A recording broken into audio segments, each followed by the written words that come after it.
రోజు దేవుడి దగ్గరికి శతాధిపతి వస్తాడు.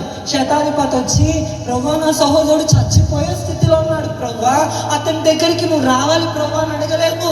దేవుడు అన్నాడు, ప్రభువా నా సహోదరుడు చచ్చిపోతున్నాడు ప్రభువా, అతని దగ్గరికి నేను వస్తానని దేవుడు అంటే, ఈ శతాధిపతి చెప్పిన మాట ఏంటి తెలుసా?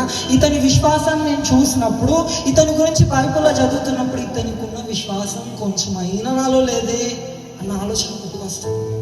అతను అన్న మాట ఏంటంటే, ప్రభువా నువ్వు అక్కడికి వచ్చి స్వస్థత పలకాల్సిన అవసరం లేదు, అక్కడికి వచ్చి మాట పలకాల్సిన అవసరం లేదు, నువ్వు నిలబడిన చోట, నీవు ఉన్న చోట నా సహోదరుడు స్వస్థత పలుకున్నట్లు ఒక్క మాట పలుకు ప్రభువా.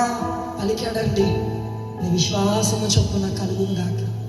వెళ్ళాడు, ఇంటికి వెళ్ళాడు. శతాధిపతి సహోదరుని చూశాడు. అతనికి ఉన్న రోగం అంతా పోయింది. ఎక్కడా దేవుడు వచ్చి ప్రార్థన చేయాలా, పలికితే కార్యం జరిగింది. దేవుడు సకలము చేయుటకు చాలిన దేవుడు. నీ బ్రతుకులో ఆగిపోయిన ఆశీర్వాదాలు మరలా ఓపెన్ కావాలంటే నువ్వు దేవుడి దగ్గరికి వెళ్ళి గోజాడుతున్నావు కదా. కానీ దేవుడు ఒక్క పలుకు ప్రభువా, నువ్వు పలుకుతే చాలని దేవునికి నువ్వు అప్పగించాలి ఫస్ట్.